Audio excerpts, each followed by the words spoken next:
நாளிலும் உங்களோடு கூட பகிர்ந்து கொள்ள ஒரு சிறிய வேத பகுதியை எடுத்து தேவனுடைய வார்த்தையை உங்களுக்கு நான் பகிர்ந்து கொள்ள விரும்புகிறேன்.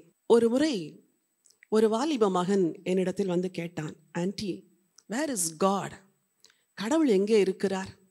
அவர் இருக்கிறார் என்றால் எனக்கு ஏன் இப்படியெல்லாம் நடக்கிறது என்று கேட்டான். அப்பொழுது நான் அவரிடத்தில் கேட்டேன், நீ இந்த கேள்வியை இதற்கு முன்பாக எப்பொழுதாவது கேட்டிருக்கிறாயா என்று கேட்டேன்.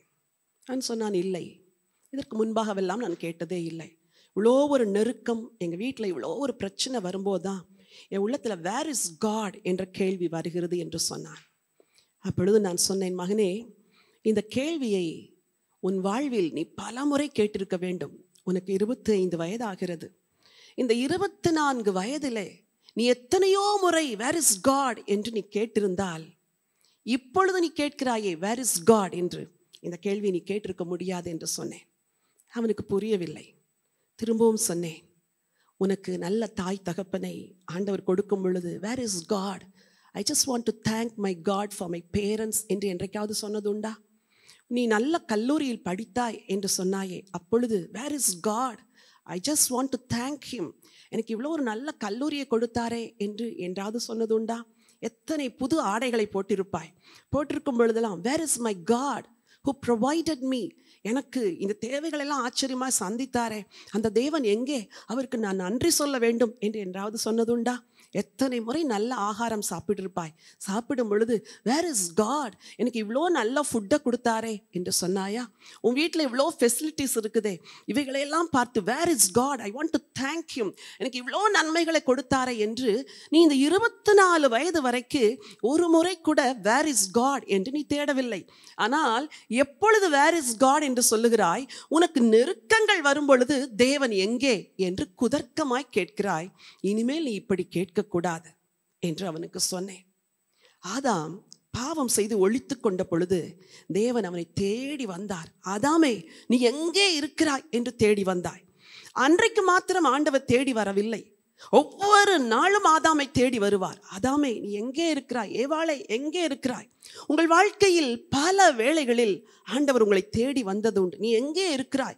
நீ எங்கே இருக்கிறாய்? நான் உன்னோடு நேரம் செலவழிக்க வேண்டும், உன்னோடு கூட என் இருதயத்தை பகிர்ந்து கொள்ள வேண்டும், என் உன்னதமான ஆசீர்வாதங்களை உங்களுக்கு கொடுக்க வேண்டும் என்று பல முறை தேவன் தேடி வந்தது உண்டு. ஆனால் அவர் தேடி வந்த பொழுதெல்லாம் அவருக்கு இல்லை என்று சொன்ன மனுக்குலம் இன்றைக்கு கேட்கிறது வேர் இஸ் காட், ஆண்டவர் எங்கே என்று. சூரியனை பார்த்து யாராவது வேர் இஸ் காட், இவ்வளோ அழகான சூரியனை ஒவ்வொரு நாள் எனக்கு கொடுக்கிறாரே என்று யாராவது சொன்னார்களா? சந்திரனையும் வானத்தில் உள்ள நட்சத்திரங்களை பார்த்து வேர் இஸ் காட், இவ்வளோ அழகான சந்திர நட்சத்திரத்தை எங்களுக்காய் படைத்தார் என்று சொன்னதுண்டா? ஒவ்வொரு நாளும் தண்ணீர் குடிக்கும் பொழுது வேர் இஸ் காட், முழு உலகத்திலும் உள்ள மக்களுக்கு தண்ணீர் கொடுக்கிற தேவன் எங்கே, அவரை நான் சேவிக்க வேண்டும் என்று ஒருவரும் சொன்னதில்லை.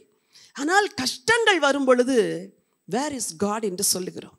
இன்றைக்கு அந்த வேர் இஸ் காட் என்பதை குதர்க்கமாய் கேட்காமல் where is God, I want to see him, I want to meet him, I want to spend time with him என்று நீங்கள் ஒவ்வொருவரும் இன்றைக்கு தேட வேண்டும். வேதத்திலிருந்து ஒரு வசனத்தை உங்களுக்காய் வாசிக்க விரும்புகிறேன். லூக்கா எழுதின சுவிசேஷம் 10ஆம் அதிகாரம் 41, 42 வசனம்.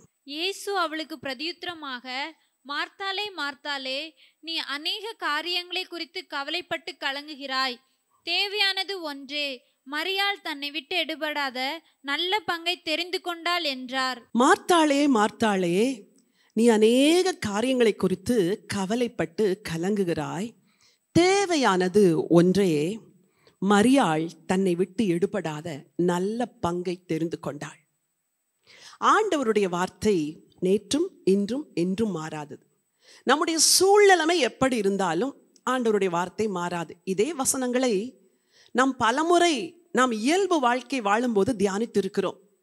அப்பொழுதும் ஆண்டவர் நமக்கு பேசினார், இப்பொழுதும் இந்த வசனத்தை கொண்டே பேசுகிறார். மார்த்தாளே, மார்த்தாளே, நீ அநேக காரியங்களை குறித்து கவலைப்பட்டு கலங்குகிறாய். என் வார்த்தையை கேட்கிற அன்பு சகோதரிகளே, நீங்கள் கூட பல காரியங்களை குறித்து கவலைப்படுகிறது மட்டுமல்ல, கலங்கி கொண்டிருக்கிறீர்கள். நீங்கள் இப்பொழுது ஆண்டவரிடத்தில் வந்து, ஐயா, நான் இவ்வளவு காரியத்தை குறித்து கலங்குகிறேனே, நீர் பார்க்கவில்லையா, கேட்கவில்லையா என்றால் அவர் என்ன பதில் சொல்வார் தெரியுமா? உங்கள் பெயரை சொல்லி மார்த்தாளே, மார்த்தாளே, தேவையானது ஒன்றே ஒன்றுதான். அந்த ஒன்றை மரியாள் தெரிந்து கொண்டாள். அது என்ன தெரியுமா? தன்னை விட்டு எடுபடாத நல்ல பங்கு. ஹல்லேலூயா. சூழ்நிலைமை சாதகமாய் இருக்கும்போது மட்டுமல்ல, பாதகமாய் இருக்கும் பொழுது கூட நீங்கள் ஒரே ஒரு காரியத்தை தான் முக்கியமானதா நினைக்க வேண்டும். அது என்ன தெரியுமா? உங்களை விட்டு எடுபடாத நல்ல பங்காகிய இயேசுவை தெரிந்து கொள்வதைத்தான் நீங்கள் முக்கியமாக நினைக்க வேண்டும். மனிதர்கள் பொதுவாக பல காரியங்களை குறித்து கவலைப்படுவார்கள். சிலருக்கு கடந்த காலத்தை குறித்த கவலை. சவுலுடைய தகப்பனுடைய கழுதைகள் தொலைந்த பொழுது அந்த கழுதையை தேடிக்கொண்டு செல்லுகிறார்கள். 3 நாட்கள் ஆகிறது, கழுதை அகப்படவில்லை. சவுல் சொல்லுகிறார், கழுதை அகப்படவில்லை, என் தகப்பன் நம்மை குறித்து கவலைப்படாதபடிக்கு நாம் திரும்பி போவோம் என்று சொல்லுகிறார். வாழ்க்கையிலே சவுலின் தகப்பன் தொலைத்துவிட்ட கழுதைக்காகவும் கவலைப்பட்டார். இப்பொழுது மகனுக்காகவும் கவலைப்படுவார். ஏன் தெரியுமா? காணவில்லை, போனவர்கள் திரும்ப வரவில்லை. நீங்கள் பல வேளைகளில் உங்கள் கடந்த காலத்தில் நடந்த நிகழ்வுகளை குறித்து கவலைப்படுகிறீர்கள். நேற்று தினத்திலே ஒரு சகோதரியோடு கூட பேசிக்கொண்டிருந்தேன். அவர்கள் சொன்னார்கள், ஒரு குறிப்பிட்ட காலகட்டத்திலே நான் என் வீட்டில் இராதபடினால், நான் சற்று வெளியூருக்கு போனபடினால் என் வீட்டில் இவ்வளவு பெரிய ஒரு அசம்பாவிதம் நடந்து விட்டது. நான் மிகவும் துக்கப்படுகிறேன். நான் ஏன் போனேன்? நான் மாத்திரம் அந்த நேரத்தில் என் வீட்டில் இருந்திருந்தால் என் கணவருக்கு இது நேரிட்டிருக்காதே என்று கலங்குகிறேன் என்று சொன்னார்கள். நான் சொன்னேன், கவலைப்படாதீர்கள், கடந்து போனதை நினைத்து கவலைப்படாதீர்கள். ஒரு வாலிபன் சொன்னான், என்னை வந்து இந்த வேலையிலே சேரும்படி சொன்னார்கள், நான் 2 நாட்கள் கழித்து சேர்கிறேன் என்று சொன்னேன். அதற்குள் லாக்டவுன் ஆகிவிட்டது. நான் மாத்திரம் 2 நாட்களுக்கு முன்பாக சேர்ந்திருந்தால் ஒர்க் ஃப்ரம் ஹோம் செய்திருப்பேன், எனக்கு ஒரு மாத வருமானம் வந்திருக்கும். இன்றைக்கு என் பெற்றோரெல்லாம் கஷ்டப்படுகிறார்கள், நானும் வேலையில்லாது இருக்கிறேன் என்று கவலைப்படுகிறார். ஒரு பெற்றோர் சொன்னார்கள், திருமணத்தை ஜனவரியிலேயே வைக்க சொன்னார்கள், நாங்கள் தான் சற்று தாமதித்து விட்டோம், எப்பொழுது திருமணத்தை வைக்க போறோம் எங்களுக்கே தெரியவில்லை, என்ன செய்வது? அநேகருக்கு கடந்த காலத்தை குறித்த கவலை, சிலருக்கு நிகழ்காலத்தை குறித்த கவலை. ஆண்டவர் இயேசு தன்னுடைய மலை பிரசங்கத்திலே பல காரியங்களை சொன்னார். அதில் ஒரு காரியத்தை வாசிக்க விரும்புகிறேன். லூக்கா எழுதின சுவிசேஷம் 12ஆம் அதிகாரம் 22 26 வரைக்கு சில வசனங்கள் இருக்கிறது, வாசியுங்கள். பின்னும் அவர் தம்முடைய சீஷரை நோக்கி, இப்படி இருக்கிறபடியினால் எண்ணத்தை உண்போம் என்று உங்கள் ஜீவனுக்காகவும் எண்ணத்தை உடுப்போம் என்று உங்கள் சரீரத்துக்காகவும் கவலைப்படாதிருங்கள் என்று உங்களுக்கு சொல்லுகிறேன். 25 கவலைப்படுகிறதுனால் உங்களில் எவன் தன் சரீர அளவோடு ஒரு முழத்தை கூட்டுவான்? ஆண்டவர் சொல்லுகிறார், எண்ணத்தை உண்போம், எண்ணத்தை உடுப்போம். பிரசன்ட், நிகழ்கால கவலை. நிறைய பேருக்கு இன்னைக்கு அது நியாயமான கவலை. சரி, ஆண்டவர் சொல்கிறார் 25வது வசனம், கவலைப்படுகிறதுனால் உங்களில் எவன் தன் சரீர அளவோடு ஒரு முழத்தை கூட்டுவான். அதாவது கவலை கொள்ளுகிறதுனாலே பிரச்சனைகள் மாறப்போகிறது இல்லை. இன்றைக்கு அநேகர் என்ன யோசிக்கிறோம்? உட்கார்ந்து யோசித்துக் கொண்டே இருந்தால் மனதிற்கு இதமா இருக்கிறது, ஆனால் அந்த கவலை பிரச்சனைகளை மாற்றப் போகிறது இல்லை. மாறாக என்ன செய்ய வேண்டும்? தேவையானது ஒன்றே ஒன்று. ஆண்டவர் அதைத்தான் சொல்லி கொடுத்தார். ஒன்றே ஒன்று, வா என் சமூகத்திற்கு, என் பிரசன்னத்துக்கு வா, என் சமூகத்தில் அமர்ந்திரு, என்னை நோக்கி பார். அதுதான் கவலையை நீக்க வழி. சரி, அடுத்த வசனம் வாசியுங்கள். 26 மிகவும் அற்பமான காரியம் முதலாய் உங்களால் செய்யக்கூடாதிருக்க மற்றவைகளுக்காக நீங்கள் கவலைப்படுகிறது என்ன? மிகவும் அற்பமான காரியம் முதலாய் உங்களால் செய்யக்கூடாதிருக்க நீங்கள் மற்றவைகளுக்காக கவலைப்படுகிறது என்ன? சின்னது கூட ஒன்னால செய்ய முடியாது, நீ ஏன் பெருசா கவலைப்படுற? நிகழ்காலத்தில் எதையுமே மாற்ற முடியாது. உன் தலையிலிருந்து ஒரு முடி கீழே விழுந்தால் அந்த முடியை எடுத்து திரும்ப ஒட்ட வைக்க முடியாது. அந்த அளவுக்கு தான் மனிதனுக்கு பலன் இருக்கிறது. பூமியிலிருந்து குதித்து 1/2 அடி உயரத்திலே ஒரு 4 செகண்ட் ஒரு மனுஷனை நிற்க முடியாது. புவியீர்ப்பு விசை இழுத்துவிடும். பல காரியங்களில் நீங்கள் பலனற்றவர்கள். ஆனால் ஒரு தேவன் இருக்கிறாரே, அந்த தேவனை சார்ந்து கொள்ளும் பொழுது அவர் எல்லாவற்றையும் நன்றாய் நடத்துவார். கடந்த நாட்களை குறித்தும் கவலைப்படக்கூடாது, நிகழ்காரியத்தை குறித்தும் கவலைப்படக்கூடாது. ஒரு சின்ன சாட்சியை சொல்ல விரும்புகிறேன். இந்த லாக்டவுன் டேஸ்க்கு முன்னாக நாங்கள் ஒரு ஊழியத்து நிமித்தம் ஒரு ஊருக்கு கடந்து சென்றிருந்தோம். அப்பொழுது திடீரென்று லாக்டவுன் என்று அறிவிக்கப்பட்டதினாலே அங்கிருந்து இரவோடு இரவாக கிளம்பி மறுநாள் வந்து சேர்ந்தோம். மறுநாளிலிருந்து லாக்டவுன். வீட்டிற்கு தேவையான எந்த பொருட்களும் வாங்குறதுக்குரிய சூழ்நிலைமை அந்த நாட்களில் இல்லை. என் உள்ளத்தில் ஒரு கவலையே இல்லை, ஆண்டவரே நீர் எல்லாவற்றையும் பார்த்து கொள்ளுவீர் என்று. ஆண்டவர் நாம மகிமைக்காய் சொல்லுகிறேன். திடீரென்று ஓரிடத்திலிருந்து 2 பேக் ஃபுல்லா ஒரு 15-20 நாட்களுக்கு வேண்டிய வெஜிடபிள்ஸ் அண்ட் ஃப்ரூட்ஸ் ஒருவர் அனுப்பி கொடுத்திருந்தார். யாரோ வந்து வாசலை தட்டினவுடன் கதவை திறந்து பார்த்தால் ஒரு மனிதன் வந்து அதை டெலிவரி செய்து விட்டு போனான். எனக்கு ஆச்சரியமா இருந்தது. நாங்கள் போனது எங்கள் நினைவுகள் எல்லாம் ஆண்டவருடைய ராஜ்யத்திற்கு உரிய காரியங்கள். ஆனால் எவ்வளவு அழகாய் தேவன் தேவைகளை சந்திக்கிறார் பாருங்கள். என் அன்பு சகோதர சகோதரிகளை, உங்களை பார்த்து சொல்லுகிறேன், உங்களை விசாரிக்க ஒரு தகப்பன் இருக்கிறார். நீங்கள் உடைக்காகவும் கவலைப்படுகிறது என்ன? ஆகாயத்து பட்சிகளை கவனித்து பாருங்கள். அவைகள் விதைக்கிறதும் இல்லை, நூற்கிறதும் இல்லை, ஆனாலும் உங்கள் பரமபிதா பிழை பூட்டுகிறார். நான் சற்று கற்பனை பண்ணி பார்த்தேன். சில வேளை நம்ம வீட்டில் சில பெட் அனிமல்ஸ் வளர்க்கிறோம் இல்லையா? சில குருவிகள், லவ் பேர்ட்ஸ் எல்லாம் வளர்ப்பார்கள். அந்த லவ் பேர்ட்ஸ் ஒரு நாள் சாப்பாடு போடாமல், ஒருவேளை 2 நாள் சாப்பாடு போடலைன்னா அதெல்லாம் வாடி போயிடும். ஆகவே சரியான நேரத்திற்கு அந்த லவ் பேர்ட்ஸுக்கு போய் ஆகாரத்தை போட வேண்டும். பெட் அனிமல்ஸ்க்கு டைமுக்கு ஆகாரத்தை கொடுக்கணும். ஆண்டவருக்கு ஒரு பெரிய கேஜ் வச்சு உள்ள எல்லாம் லவ் பேர்ட்ஸ் வச்சிருக்கிறார் என்று வைத்துக் கொள்ளுங்கள். ஆண்டவர் போய் அந்த லவ் பேர்ட்ஸை ஃபீட் பண்ணுறாரு. அவர் பிள்ளையா நீங்கள் பக்கத்தில் உட்காந்துருக்கிறீங்க, உங்களுக்கு கொடுக்கல. நீங்கள் என்ன யோசிப்பீங்க? ஆண்டவர் இந்த லவ் பேர்ட்ஸ் தான் நேசிக்கிறாரு, என்ன நேசிக்கல அப்படின்னு நீங்கள் நினைப்பீங்க. உங்களுக்கு சொல்கிறேன், ஆண்டவர் வச்சிருக்கிற கேஜுக்குள்ள இருக்கிற அந்த பறவைகளையே போஷிப்பார் என்றால் உங்களை போஷிக்க மாட்டாரா? நீங்கள் பிள்ளை அல்லவா?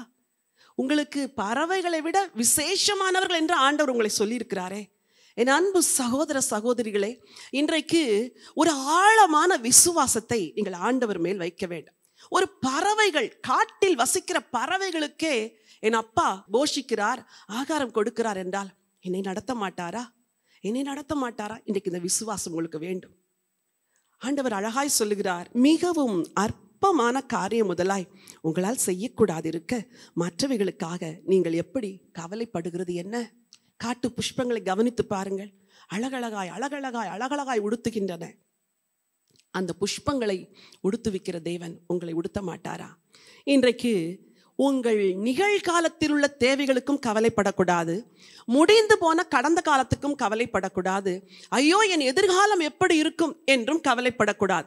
மற்றும் ஒரு இடத்திலே ஆண்டவர் சொன்னார், உங்களை கொண்டு அதிகாரிகளுக்கு முன்பாக நிறுத்தும் பொழுது எப்படி பேசுவோம் என்று கவலைப்படாதீர்கள். அதாவது உங்களுக்கு ஆபத்தான சூழ்நிலைமை, நெருக்கமான நேரங்கள் இப்படியெல்லாம் வரும் பொழுது எப்படி பேசுவோம் என்று கவலைப்படாதீர்கள். Do not worry about your future.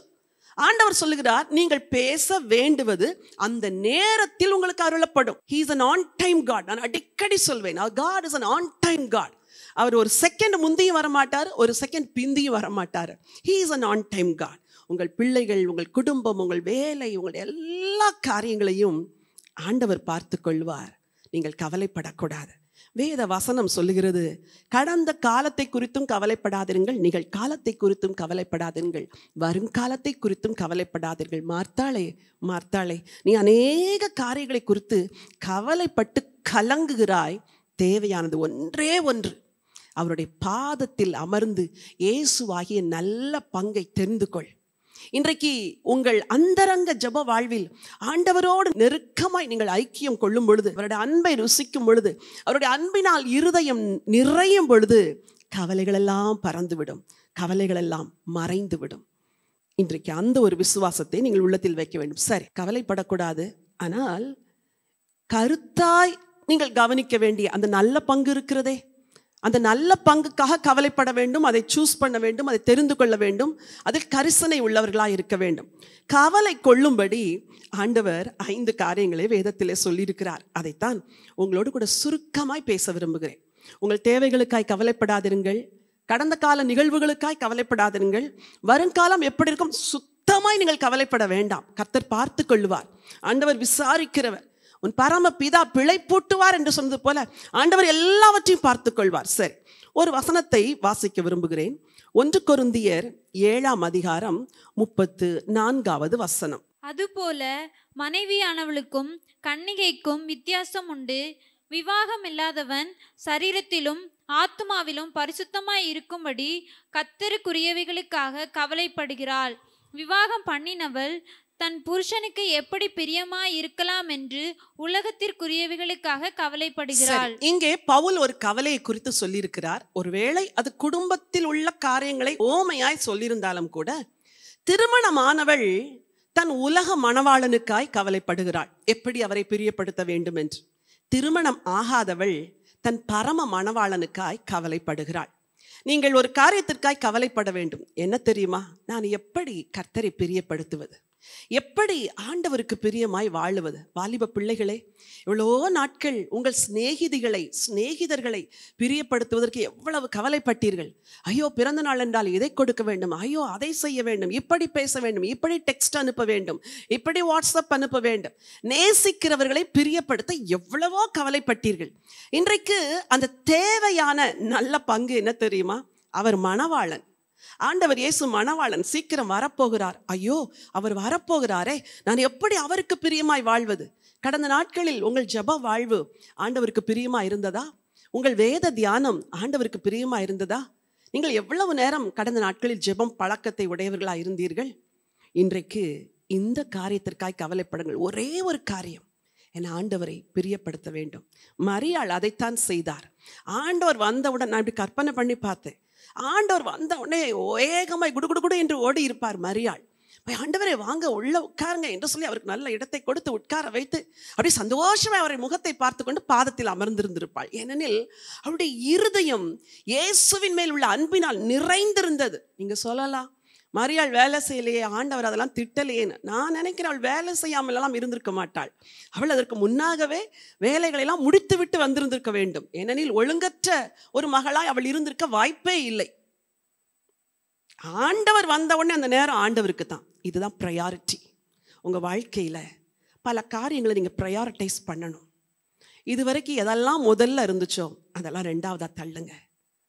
First, to be first. Seek ye first the kingdom of God and His righteousness, and all these things shall be added unto you என்று வேதம் சொல்லுதே.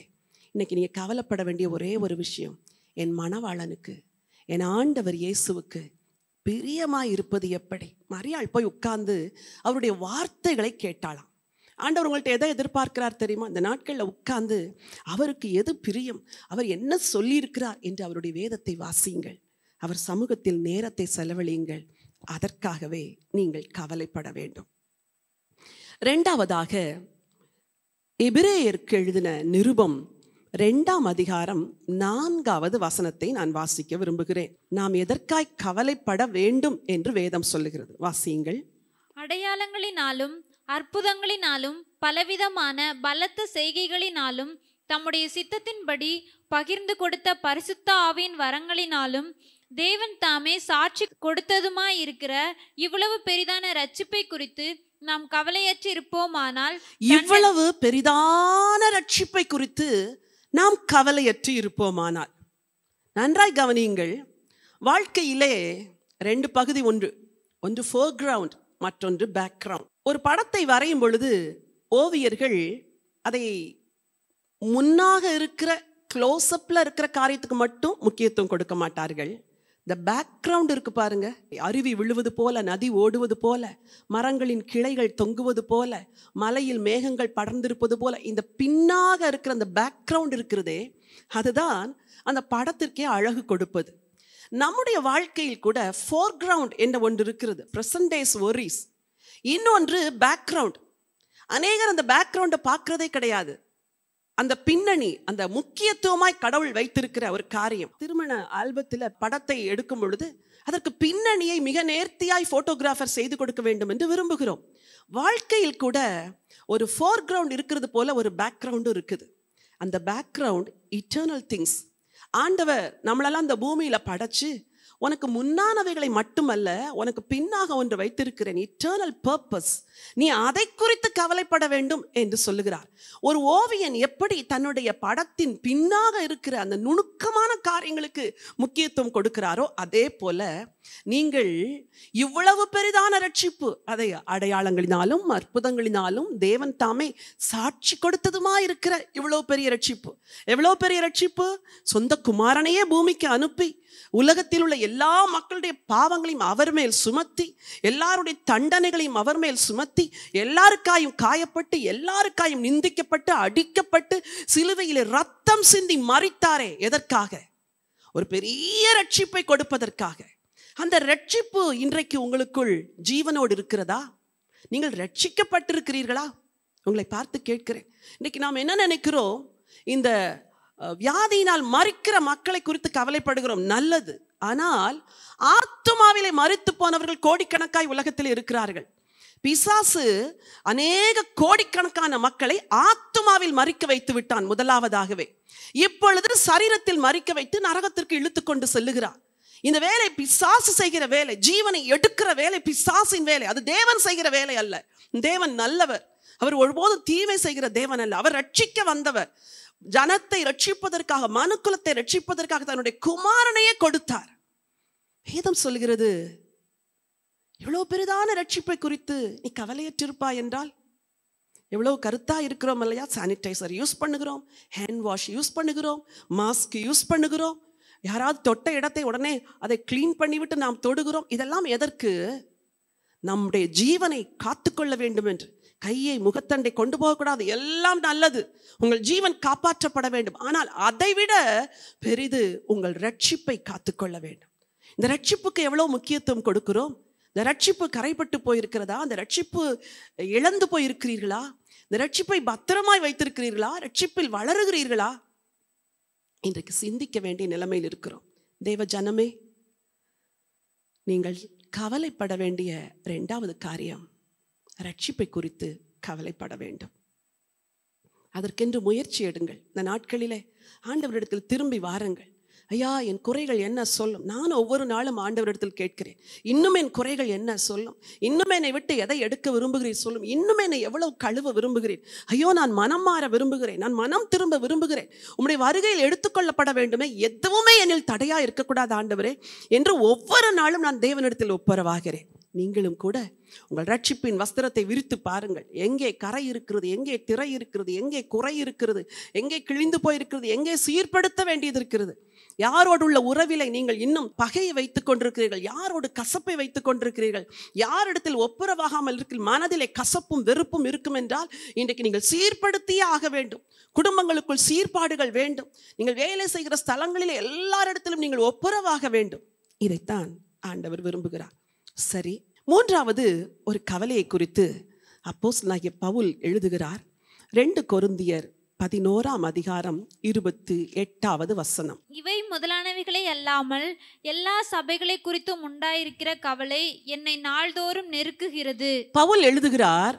அதுக்கு முன்னாக என்ன கவலைகளை எல்லாம் எழுதியிருக்கிறார் சற்று வாசித்தால் நமக்கு தெரியும். அதற்கு முன்பாக 24 யூதர்களால் ஒன்று குறைய 40 அடியாக 5 தரம் அடிபட்டேன், 3 தரம் மில்லாறுகளினால் அடிபட்டேன், 1 தரம் கல்லெறியுண்டேன், 27 பிரயாசத்திலும் வருத்தத்திலும் அநேக முறை கண் விழிப்புகளிலும் பசியிலும் தாகத்திலும் அநேக முறை உபவாசங்களிலும் குளிரிலும் நிர்வாணத்திலும் இருந்தேன். இவை முதலானவைகளை அல்லாமல் எல்லா சபைகளை குறித்தும் உண்டாயிருக்கிற கவலை என்னை நாள்தோறும் நெருக்குகிறது. பவுல் பல பாடுகளை பட்டார், பல கஷ்டங்களை பட்டார். எதற்காக? தேவனுடைய ராஜ்யத்தை ஸ்தாபிப்பதற்காக. என் அன்பான தேவ ஊழியர்களே, ஒருவேளை உங்கள் வாழ்வில் பல கஷ்டங்களின் வழியாய் நீங்கள் கடந்து வந்திருக்கலாம். ஆனால் இப்பொழுது இருக்கிற இந்த நெருக்கம், குடும்பம், பிள்ளைகள், பாரங்கள் உங்களை அழுத்தலாம். ஆனால் எல்லாவற்றுக்கும் மேல் தேவ ஜனங்களே, உங்களுக்கு இருக்கிற ஒரு கவலை எதை குறித்து இருக்க வேண்டும் தெரியுமா? சபையை குறித்த கவலை. ஆண்டவரே, சபையாகிய திருச்சபை, ஆண்டவரே, உம்முடைய நாமத்தினாலே அது மீண்டும் எழும்ப வேண்டுமே, அது மீண்டும் உம்மை சேவிக்க வேண்டுமே, மீண்டும் ஆத்துமாக்கள் ரட்சிக்கப்பட வேண்டுமே. இந்த கவலை எல்லாருக்குள்ளும் இருக்க வேண்டும். தேவ ராஜ்யத்தை குறித்த கவலை, தேவனுக்கு அடுத்த கவலை, ஆத்துமாக்களை குறித்த கவலை. பவுல் எழுதுகிறார், சபையை குறித்த கவலை என்னை நாள்தோறும் நெருக்குகிறது. அவருக்கு வேறு எந்த கவலைகளும் இல்லை.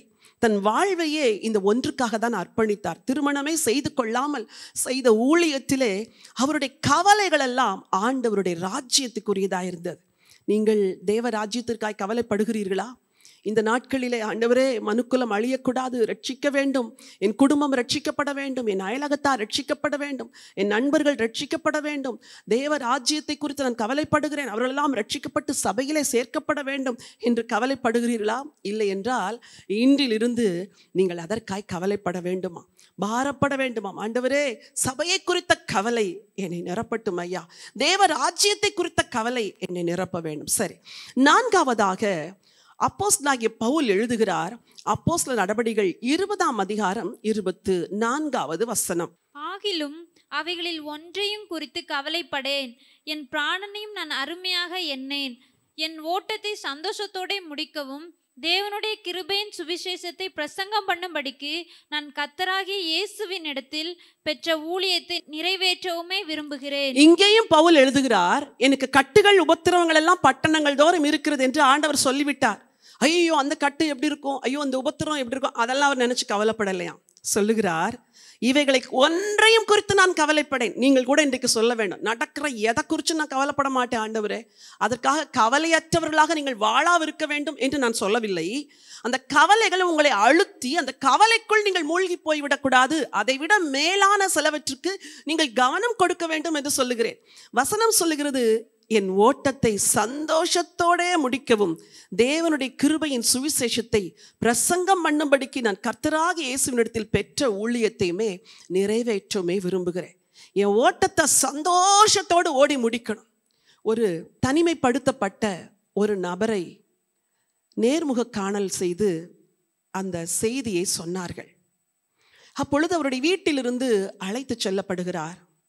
மனைவி, பிள்ளைகள் எல்லாரும் நிற்கிறார்கள். மனதிற்குள் அவருக்குள் ஒரு பெரிய கலக்கம்.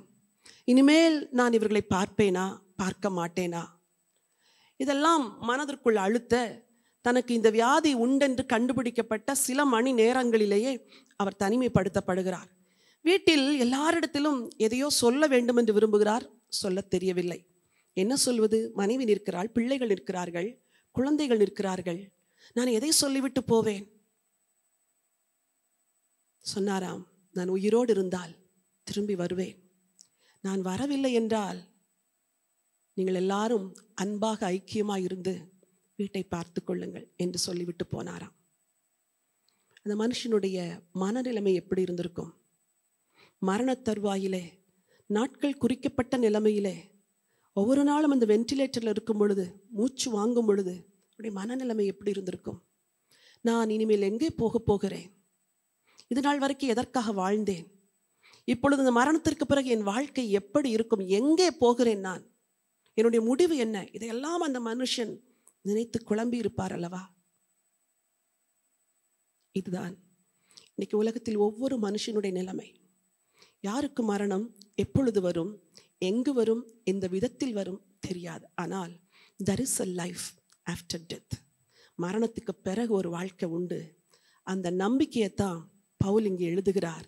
என் ஓட்டத்தை சந்தோஷத்தோட முடிக்கவும் தேவனுடைய கிருபையின் சுவிசேஷத்தை பிரசங்கம் பண்ணும்படிக்கு நான் கர்த்தராகிய இயேசுவினிடத்தில் பெற்ற ஊழியத்தை நிறைவேற்றவும் விரும்புகிறேன்.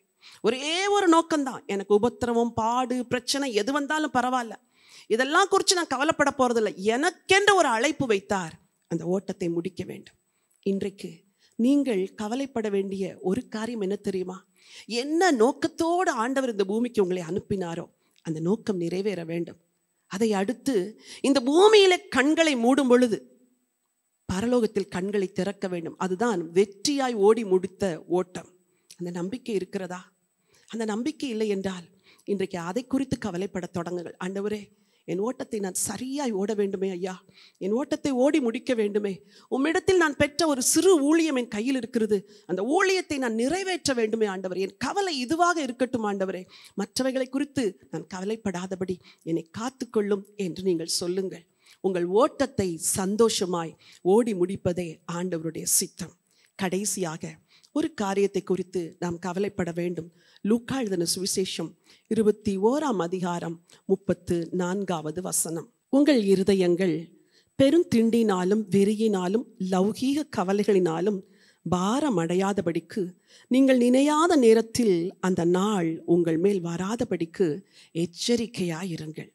இந்த வசனம் சற்று வித்தியாசமாக இருக்கிறது. ஆனால் நீங்கள் எதை பற்றி கவலை கொள்ள வேண்டும், கேர் பண்ண வேண்டும் என்றால், இந்த பூமியிலே வாழ்ந்து கொண்டிருக்கிற இந்த பூமிக்கு அடுத்த காரியங்களே நினைக்காதீங்க. அவர் வரப்போகிறார். அந்த வருகைக்கு நீங்கள் ஆயத்தமாக வேண்டும், உங்கள் குடும்பம் ஆயத்தமாக வேண்டும், இந்த உலகம் ஆயத்தமாக வேண்டும். இதற்காகவே நீங்கள் கவலைப்படுங்கள். அதான் அதுக்குள்ள இருக்கிற இன்டைரக்ட் மீனிங். அவர் வருகை. இன்னைக்கு பலர் என்னிடத்துல ஃபோன் பண்ணி கேட்டாங்க, சிஸ்டர், உலகத்தில் நடக்கிறதெல்லாம் பார்க்கும்போது ஆண்டவர் வந்துருவாரோ, சீக்கிரம் வந்துருவாரோ, கொஞ்சம் சொல்லுங்களேன். நான் சொன்னேன், எனக்கே தெரியாது. ஏன்னா ஏசப்பா சொல்லியிருக்கிறாரு, அவருக்கே தெரியாது. அவர் வரும் நாளை பிதா ஒருவர் தான் அறிந்திருக்கிறார். யாருக்கு தெரியும்? ஒருவேளை இன்றைக்கு இரவு கூட இயேசு வரலாம். யாருக்கு தெரியும்? இந்த வாரத்தில் கூட இயேசு வரலாம். யாருக்கு தெரியும்? இப்படித்தான் வருவார், இந்த நாட்களில் தான் வருவார் என்று யாருமே அதை இறுதியிட்டு சொல்ல முடியாதே. அப்படி என்றால் மரணத்திற்கு பயப்படுவதை விட, நடக்கிற கொள்ளை நோக்கி கவலைப்படுவதை விட, இதைவிட பயங்கரமான ஒரு நாள் வரப்போகிறதே, ராஜா இயேசு கிறிஸ்துடைய வருகை. அப்பொழுது ஒரு கூட்டம் கைவிடப்பட்டு போய்விடுவோமே. அப்பொழுது நான் அந்த கைவிடப்பட்ட கூட்டத்தில் இருந்து விடக்கூடாது. ஆண்டவரை, நான் எல்லாம் சீர்படுத்துகிறேன், எல்லாவற்றையும் சரிப்படுத்துகிறேன். தேவையானது ஒன்றே ஒன்று ஐயா, உம்முடைய வருகை. இந்த பூமியில எத்தனை வருஷம் வாழ்கிறோமோ, பிழைக்கிறோமோ, சாகிறோமோ, அதெல்லாம் கவலை கிடையாது. அவர் வரும் பொழுது அவரோடு பறந்து சென்று விட வேண்டும். இதுதான் உங்கள் கவலையாயிருக்க வேண்டும். உங்கள் பிள்ளைகளுக்கு சொல்லுங்கள், நீ ஆண்டவருடைய வருகைக்கு ஆயத்தமாக வேண்டும் என்று. உங்கள் குடும்பத்தாருக்கு சொல்லுங்கள், ஆண்டவர் சீக்கிரம் வரப்போகிறார், அவருடைய வருகைக்கு நாம் குடும்பமாய் கலந்து கொள்ள வேண்டும், யாரும் கைவிடப்பட்டு போகக்கூடாது. இதை குறித்து கவலை கொண்டு உங்கள் குடும்பத்தை ஆயத்தப்படுத்துங்கள். மார்த்தாளே, நீ பல காரியத்தை குறித்து கவலைப்படுகிறாய். தேவையானது ஒன்றே ஒன்று. அது உன் மணவாளன் இயேசுவை பிரியப்படுத்த வேண்டிய அந்த ஒரு ஆசை உனக்குள் இருக்க வேண்டும். நீ ரட்சிப்பை குறித்து கவலைப்பட வேண்டும். உன் ஓட்டத்தை சந்தோஷமாய் ஓடி முடிப்பதற்காய் நீ கவலைப்பட வேண்டும். முழு உலகத்திலும் பரவி கிடக்கிற திருச்சபை, தேவ ராஜ்யம், தேவனுக்கு அடுத்த காரியங்கள், அந்த ராஜ்யம் பூமியிலே ஸ்தாபிக்கப்பட வேண்டும் என்று நீ கவலைப்பட வேண்டும். இந்த நிலைமைகள் எல்லாம் மாறின பின்பு, ஆண்டவரே, நான் உம்முடைய ஊழியத்தை செய்வேன், உமக்காக ஏதாவது ஒரு ஊழியம் செய்வேன் என்று பொருத்தனை செய்யுங்கள் ஆண்டவரிடத்தில். ஆண்டவரே, என் வாழ்நாளை எல்லாம் உலக வேலையிலே நான் வீணாய் கழித்து விட்டேன், இனிமேல் ராஜ்யத்தின் பணியை நான் செய்வேன், எனக்கு அதற்கு ஒரு வாய்ப்பை கொடுங்க ஆண்டவரே என்று ஆண்டவரிடத்தில் கேளுங்கள். உங்கள் ஓட்டம் ஆண்டவருக்காய் ஓட வேண்டும். நீங்கள் சபைகளுக்காய், தேவ ராஜ்யத்திற்காய் கவலை கொள்ள வேண்டும். எல்லாவற்றுக்கும் மேலாய் ஒரு ராஜா வரப்போகிறார். அவர் வரும் பொழுது நோவாவின் காலத்தில் நடந்தது போலதான் உலகத்தில் காரியங்கள் நடக்குமா. மனிதர்கள் புசித்தும் குடித்தும் பெண் கொண்டும் பெண் கொடுத்தும் தங்களை வந்து வாரிக்கொண்டு போகும் வரைக்கும் உணராதிருந்தார்கள் என்று வேதம் சொல்லுகிறது. நீங்கள் நினைக்கிறீர்களா எல்லாரும் பயந்து இன்னைக்கு வந்துருவார் என்று ஆயத்தமாவார்கள் என்று? இல்லை. உணர்வற்ற ஒரு உலகத்தில் தான் வாழுகிறோம். ஆகவேதான் நீங்கள் உணர்வுள்ளவர்களாக இருக்க வேண்டும். ஆகவேதான் அந்த நல்ல பங்கை தெரிந்து கொள்ள வேண்டும். இயேசுவோடு நெருக்கமான ஐக்கியம், ஆவியானவரோடு நெருக்கமான ஒரு உறவு இருக்கும் பொழுது அவர் வருகைக்கு ஆயத்தப்படுத்தி விடுவார். அவர் சொல்லுவார், எச்சரிப்பார், ஆயத்தப்படு, மணவாளன் சீக்கிரம் வரப்போகிறார், நீ ஆயத்தமாக உன்னை சுத்திகரித்துக்கொள், உன்னோடு கூட இருக்கிறவர்களை ஆயத்தப்படுத்து என்று சொல்லுவார். தேவையானது அந்த ஒன்று தான். அந்த நித்தியத்திற்காக மாத்திரமே நீங்கள் கவலைப்படுங்கள். மற்ற எல்லாவற்றையும் ஆண்டவர் பார்த்து கொள்வார். இன்றைக்கு பலவிதமான கவலைகள், பாரங்கள் எல்லாம் உங்கள் உள்ளத்தில் இருக்கிறது. உங்களுக்கு நற்செய்தி என்ன தெரியுமா? உங்களை விசாரிக்கிற ஒரு பரமபிதா இருக்கிறார், ஒரு தேவன் இருக்கிறார். ஆகாயத்து பட்சிகளை போஷிக்கிற ஒரு தேவன் உங்களையும் போஷிப்பார். காட்டில் உள்ள புஷ்பங்களை உடுத்துவிக்கிற தேவன் உங்களையும் உடுத்துவிப்பார். வானத்தில் பறக்கிற பறவைகளுக்கு ஏற்ற வேளையில் ஆகாரம் கொடுக்கிற தேவன், கடலில் உள்ள திமிங்கலங்களுக்கு, மீன்களுக்கு ஏற்ற வேளையில் ஆகாரம் கொடுக்கிற தேவன் உங்களுக்கும் ஆகாரம் கொடுப்பார். இந்த நிகழ்வுகளெல்லாம் சீக்கிரத்தில் முடியும். இந்த நிகழ்வின் பின்னாக ஒரு இயல்பு வாழ்வு திரும்பும். அப்பொழுது என்ன செய்வோம் என்று நீங்கள் திகைத்து நில்லாதபடி கிரகிக்கக்கூடாத பெரிய காரியங்களை உங்களுக்காக ஆண்டவர் செய்வார். ஒரு சிறிய சம்பவத்தை நான் வேதத்தில் வாசித்தேன். அதை வாசித்து உங்களுக்காக நான் ஜெபிக்க விரும்புகிறேன். தீர்க்கதரிசியாகிய எரேமியா அந்நாட்களிலே பாபிலோன் ராஜா வருவார் என்று ஜனங்களை எச்சரிக்கிறார். பெரிய ஆபத்து வரப்போகிறது என்று. மக்களில் ஒருவரும் அதை கேட்கவே இல்லை. எரேமியா சொன்னபடியே தேசத்திலே ஆபத்து வந்தது, பெரிய ஆபத்து. ராஜாவெல்லாம் வெட்டி கொலை செய்யப்படுகிறான், மக்கள் அடிமைகளாய் இழுத்து கொண்டு செல்லப்படுகிறார்கள். இப்படிப்பட்ட ஒரு பயங்கரமான நிலைமை. எரேமியா புலம்பி அழுகிறான், ஐயோ தேசம் இப்படி இருக்கிறதே என்று. அந்த நாட்களில் இந்த ஒரு தீர்க்கன், தேவ பக்தியாய் நடந்த இந்த ஒரு தீர்க்கனை ஆண்டவர் எப்படி பராமரித்தார், என்ற ஒரு வார்த்தை என்னை மிகவும் அசர வைத்தது. எரேமியா தீர்க்க தரிசன புத்தகம் 40ஆம் அதிகாரம். பாபிலோன் ராஜாவுடைய காவற் சேனாபதி வருகிறான். எரேமியா காவலில் இருக்கிறார்.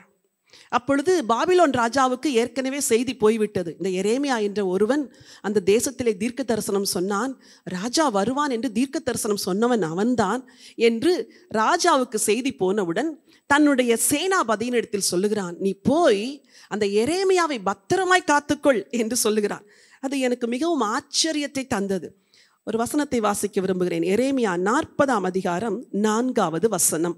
இப்போதும் இதோ உன் கையிலிடப்பட்ட விலங்குகளை இன்று நீக்கி போட்டேன். என்னோட கூட பாபிலோனுக்கு வர உனக்கு நன்மையாய் தோன்றினால் வா, நான் உன்னை பத்திரமாய் பார்த்து கொள்ளுவேன். என்னோடு கூட பாபிலோனுக்கு வர நன்மையாய் தோன்றினால் வா, நான் உன்னை பத்திரமாய் பார்த்து கொள்ளுவேன். என்ன ஒரு வார்த்தை பாருங்கள். தேசத்தில் உள்ள எல்லாரும் அடிமைகளாய் சிறைப்பட்டு போகிறார்கள், பட்டயத்தினால் வெட்டப்பட்டார்கள், அவமதிக்கப்பட்டார்கள், பெரிய சீரழிவு நடக்கிறது. ஒரு தீர்க்கனுக்கு ஆண்டவர் கொடுக்கிற வார்த்தை என்ன தெரியுமா? நீ வா, நான் உன்னை பத்திரமாய் பார்த்து கொள்ளுவேன். சொன்னது யார்? எதிரியின் சேனாபதி. யாரை பார்த்து சொன்னார்? தேவனுக்காக வாழ்ந்த ஒரு எரேமியாவை பார்த்து. சூழ்நிலைமை எப்படி இருந்தது? எருசலேம் அக்கினினால் சுட்டரிக்கப்பட்டு அதன் வீதிகள் எல்லாம் பொன் ஓடுகிற ஒரு நிலைமை, தேவாலயம் சுட்டரிக்கப்பட்ட நிலைமை. ஆனால் நீ வா, நான் உன்னை பத்திரமாய் பார்த்து கொள்வேன். இதுதான் தேவனுடைய பராமரிப்பு. இந்த எதிர்ப்பின் நாட்களிலே, இந்த இக்கட்டின் நாட்களிலே என் ஆண்டவர் உங்களை பத்திரமாய் பார்த்து கொள்ளுவார். நீங்கள் ஆண்டவருக்காய் வாழ மாத்திரம் தீர்மானம் பண்ணுங்கள். வேறு எதையும் யோசிக்காதிருங்கள். ஆண்டவரை பிரியப்படுத்த தீர்மானம் பண்ணுங்கள். ரட்சிப்பை காத்துக்கொள்ள தீர்மானம் பண்ணுங்கள். ஓட்டத்தை ஓடி முடிக்க தீர்மானம் பண்ணுங்கள். சபைகளை குறித்து கவலை கொள்ள தீர்மானம் பண்ணுங்கள். வருகைக்காய் ஆயத்தமாக தீர்மானம் பண்ணுங்கள். உங்களையும் உங்கள் பிள்ளைகளையும் தேவன் பத்திரமாய் பார்த்து கொள்வார். ஒரு முறை சொல்லுங்கள், என்னை பத்திரமாய் பார்த்து கொள்வீர் ஐயா. ஒரு சேனாபதியின் வாயிலே இந்த வார்த்தையை கொடுத்தவர் கர்த்தர். அந்த ஆண்டவர் தான் இஸ்ரவேலரை வனாந்தரத்தில் பத்திரமாய் வழி நடத்தினார். உங்களையும் பத்திரமாய் காத்து கொள்ளுவார். இந்த மாத முடிவிலே இந்த ஒரு நம்பிக்கையோடு ஆண்டவருக்கு நன்றி சொல்லி இந்த மாதத்தை நாம் முடிக்க போகிறோம். நீங்கள் எல்லாரும் இருக்கிற இடங்களிலே கண்களை மூடி ஆண்டவரை நோக்கி பார்க்க போகிறோம். ஹல்லேலூயா. Thank you father. நன்றி ஆண்டவரே, நன்றியோடு உம்மை ஸ்தோத்திரிக்கிறோம். வாயை திறந்து ஆண்டவருக்கு நன்றி சொல்வீர்களா? ஹல்லேலூயா. நன்றி ஆண்டவரே, நன்றியோடு உம்மை ஸ்தோத்திரிக்கிற ராஜா. Thank you father. வாயை திறந்து ஆண்டவருக்கு நன்றி சொல்லுங்க. ஆண்டவரே, நீ அநேக காரியங்களை குறித்து கவலைப்படுகிறாய். தேவையானது ஒன்றே. மரியாள் தன்னை விட்டு எடுபடாத நல்ல பங்கை தெரிந்து கொண்டாள் என்ற வார்த்தை எங்களுக்கு கொடுத்தீங்களே ஆண்டவரே. இந்த மாதம் முழுவதும் உடைய பிள்ளைகள் அநேக காரியங்களை குறித்து கவலைப்பட்டு கலங்கி இருப்பார்கள். வரப்போகிற புதிய மாதத்திலே ஒரே ஒரு காரியம், உங்க பாதத்தில் அமர்ந்திருந்து உம்மை நோக்கி பார்த்து உம்மோடு உறவாடி ஐக்கியம் கொள்ளுகிறதை மாத்திரம் தெரிந்து கொள்ள கர்த்தர் உதவி செய்வீராக. ஹல்லேலூயா. உம்மை துதிக்கிற ராஜா. நன்றி ஆண்டவரே, நன்றியோடு உம்மை நாங்கள் ஸ்தோத்திரிக்கிறோம். என் அன்பு சகோதரனை, என் அன்பு சகோதரியே, உங்கள் கவலைகளை எல்லாம் நீங்கள் கர்த்தர் மேல் வைத்து விடுங்கள். உங்களை விசாரிக்கிற ஒரு தேவன் இருக்கிறபடினால் உங்கள் கவலைகள், உங்கள் பாரங்கள், உங்கள் துக்கங்கள் எல்லாவற்றையும் ஆண்டவர் மேல் வைத்து விடுங்கள். வாயை திறந்து சொல்லுங்கள், நீர் என்னை விசாரிக்கிற தேவன் ஆண்டவரே, நீர் என்னை பராமரிக்கிற தேவன் ஆண்டவரே, நீர் என்னை ஆதரிக்கிற தேவன் ஆண்டவரே, என்னை தூக்கி எடுக்கிற தேவன் ஆண்டவரே. நான் எதை குறித்தும் கவலைப்பட போவது இல்லை. ஒரே ஒரு நல்ல பங்கு, நான் அதை தெரிந்து கொள்ள போகிறேன். கரங்களை உயர்த்தி ஆண்டவருக்கு நன்றி சொல்லுவீங்களா? நன்றியோடு உம்மை துதிக்கிற ராஜா. தேவாதி தேவனை நாங்கள் உம்மை ஸ்தோத்திரிக்கிறோம். முழு உலகமும் கலங்கி நிற்கிற அந்த நேரத்தில், முழு உலகமும் கவலைப்படுகிற அந்த நேரத்தில் உம்முடைய பிள்ளைகளுடைய இருதயத்திலிருந்து எல்லா கலக்கங்களையும் எடுத்து போடுவீராக, எல்லா கவலைகளையும் எடுத்து போடுவீராக. கண்ணீர்கள் யாவையும் துடைக்கிற ஒரு தேவன், அன்பின் தேவன் கூட இருக்கிறதற்காய் ஸ்தோத்திரம் ஆண்டவரே. தேவையற்ற காரியங்களுக்கு கவலைப்படாதபடி தேவையானது ஒன்றே ஒன்று ஒன்று நல்ல பங்கை தெரிந்து கொண்டாள் என்ற வார்த்தையின்படி உம்முடைய பிள்ளைகள் ஆண்டவரே உம்மை பிரியப்படுத்தவும், உம்மை நேசிக்கவும், உமக்காய் வாழவும், உம்முடைய ராஜ்யத்திற்கு ஆண்டவரே ஆயத்தமாகவும், அநேகரை வரும் நாட்களில் உமக்கென ஆதாயப்படுத்தவும் ஒரு நல்ல பங்கை தெரிந்து கொள்ள கர்த்தர் உதவி செய்ய வேண்டும் என்று சொல்லி நாங்கள் ஜெபிக்கிறோம் ஆண்டவரே. இப்பொழுது இருதயங்களிலிருந்து எல்லா கவலைகளும் எடுக்கப்படுவதாக, இருதயங்களிலிருந்து எல்லா பாரங்களும் எடுக்கப்படுவதாக ஆண்டவரே. கவலையின் ஆவி விலகுவதாக ஆண்டவரே. உலக காரியங்கள், கடந்த காலத்தின் நிகழ்வுகள், நிகழ்கால பயங்கள், எதிர்கால திகைப்புகள் எல்லாம் இருதயத்தை விட்டு விலகுவதாக. நீங்கள் ஒன்றுக்கும் கவலைப்படாமல் எல்லாவற்றை குறித்த உங்கள் விண்ணப்பங்களை ஸ்தோத்திரத்தோடு கூடிய ஜெபத்தினால் தேவனுக்கு தெரியப்படுத்துங்கள். அப்பொழுது எல்லா புத்திக்கும் மேலான தேவ சமாதானம் உங்கள் இருதயங்களையும் சிந்தைகளையும் கிறிஸ்து இயேசுவுக்குள் காத்துக்கொள்ளும் என்று சொன்னீங்களே. எல்லா காரியங்களையும் மரியாளை போல உங்க பாதத்துல வந்து அமர்ந்து சொல்ல உதவி செய்யுங்க. எல்லா கவலைகளையும் உங்களுடைய சமூகத்துல ஊற்றிவிட உதவி செய்யுங்க. எல்லா பாரங்களையும் என் ஆண்டவரிடத்துல சொல்லி சமாதானத்தை பெற்றுக்கொள்ள உதவி செய்யுங்க. இப்பொழுது ஒரு தெய்வீக சமாதானம் ஒவ்வொரு இருதயத்தை மூடுவதாக. தேவன் தருகிற ஒரு பலன் எல்லாரையும் மூடுவதாக. ஒரு உன்னத பலன் ஒவ்வொருவரையும் மூடுவதாக. இயேசுவின் நாமத்தினாலே கலக்கங்கள் மாறுவதாக. என்ன செய்வோம், என்ன செய்வேன், எதிர்காலம் எப்படி இருக்கும், என்ன நடக்கும் என்ற எல்லா பாரங்களை எடுத்துட்டு ஆண்டவரே உங்க மேல வைக்கிற ஆண்டவரே, உங்க பிள்ளைகளை பலப்படுத்துவீராக, ஸ்திரப்படுத்துவீராக. இப்பொழுது உன்னதமான தேவனுடைய ஆசீர்வாதம் இறங்குவதாக. ஒவ்வொருடைய சிரசின் மேல் நம்முடைய கிருபை இறங்கட்டும் என்று சொல்லி நாங்கள் ஜெபிக்கிறோம் ஐயா. ஒன்றே ஒன்று, வருகிற மாதம் அந்த ஒன்றை தெரிந்து கொள்ள கர்த்தர் உதவி செய்வீராக. ஹல்லேலூயா. கர்த்தர் மேல் பாரத்தை வைத்து விடு, கலங்கி தவிக்காதே. அவரே உன்னை ஆதரிப்பார், அதிசயம் செய்வார். கர்த்தர் மேல் பாரத்தை வைத்து விடு, கலங்கி தவிக்காதே. அவரே உன்னை ஆதரிப்பார், அதிசயம் செய்வார். நீதிமான் தள்ளாட விட மாட்டார், நித்தமும் காத்து நடத்திடுவார்.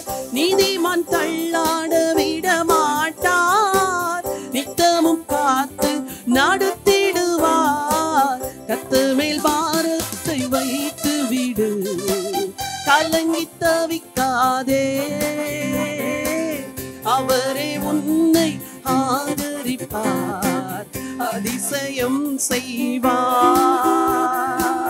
நம்மை காக்கும் தேவனவர், நமது நிழலாய் இருக்கின்றவர். சொல்லுங்கள், நம்மை காக்கும் தேவனவர், நமது நிழலாய் இருக்கின்றவர்.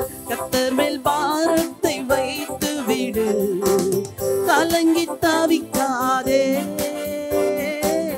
அவரே உன்னை ஆதரிப்பார், அதிசயம் செய்வார்.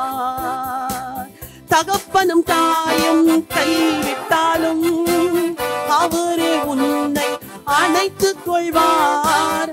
தகப்பனும் தாயும் கைவிட்டாலும் அவரே உன்னை அணைத்துக் கொள்வார்.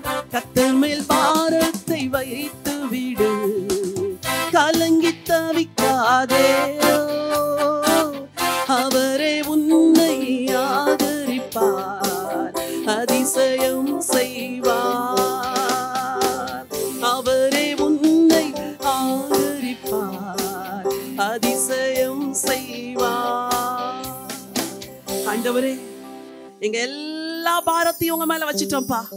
இப்பொழுது உங்களுடைய பிள்ளைகள் எந்தெந்த இடத்தில் இருக்கிறார்களோ அவர்கள் எல்லா பாரத்தை எடுத்து உங்க மேல வச்சிட்டோம் ஆண்டவரே. தேவையானது ஒன்றே ஒன்று, அது நல்ல பங்கு.